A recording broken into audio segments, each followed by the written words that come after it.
Awal mula Syarifah Carlo masuk Islam adalah sebuah rencana makar besarnya menghancurkan Islam. Namun sebagus-bagus makar manusia, tidak ada yang sanggup mengalahkan makar Allah. Dan Allah adalah sebaik-baiknya pembuat makar dalam menyusun agenda besar ini.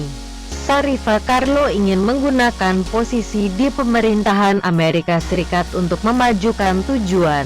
Dengan cover besar advokasi hak-hak perempuan advokat, agenda terselubung ini akan mudah untuk mengincar perempuan muslim.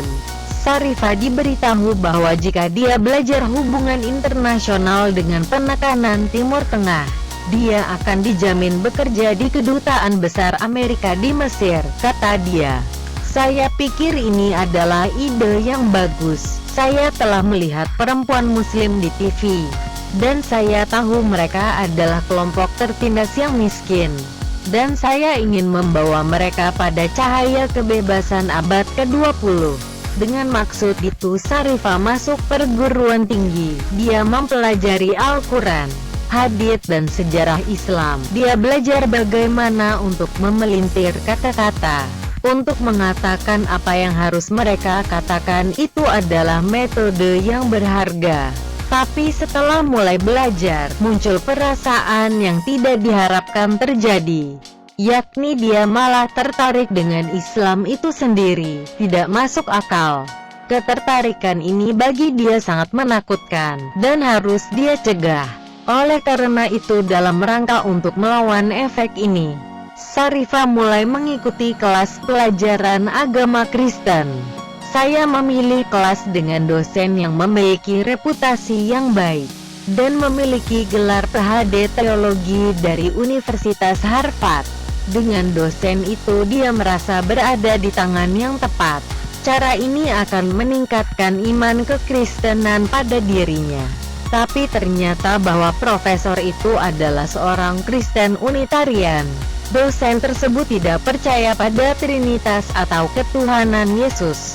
Pada kenyataannya dia percaya bahwa Yesus adalah seorang nabi.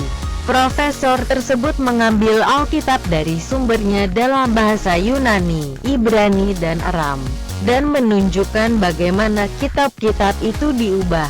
Selesai mengikuti kelas itu Syarifah merasa keyakinannya terhadap agama Kristennya babak belur.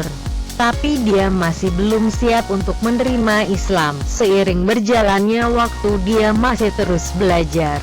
Butuh waktu sekitar 3 tahun. Pada akhirnya dia tidak lagi melawan perasaan tertariknya kepada Islam.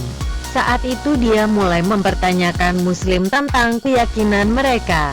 Salah satu orang yang saya tanya adalah seorang Muslim. Alhamdulillah, dia melihat minat saya terhadap Islam, dan mulai memberikan pemahaman tentang Islam.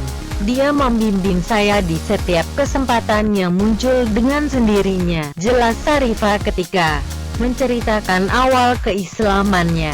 Suatu hari pembimbing Syarifah mengatakan bahwa ada sekelompok Muslim yang sedang berkunjung. Syarifah menemui mereka untuk berdiskusi dan berdebat. Seseorang yang menjadi lawan bicaranya seorang Pakistan.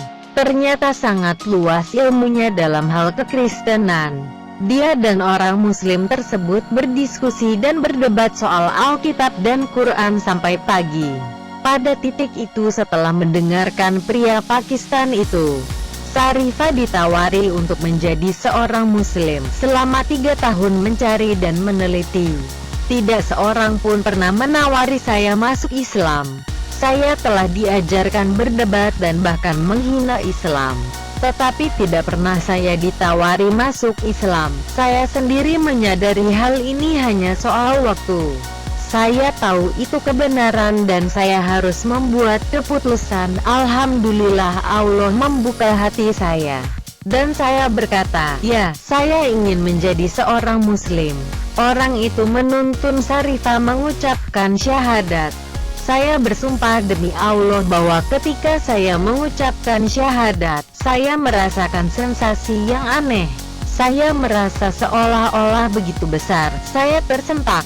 Seolah-olah saya bernapas untuk pertama kalinya dalam hidup saya. Alhamdulillah. Allah telah memberi saya hidup baru yang bersih, kesempatan untuk masuk surga. Dan saya berdoa agar saya menjalani sisa hari-hari saya dan mati sebagai seorang muslim. Ungkap Syarifah penuh rasa syukur.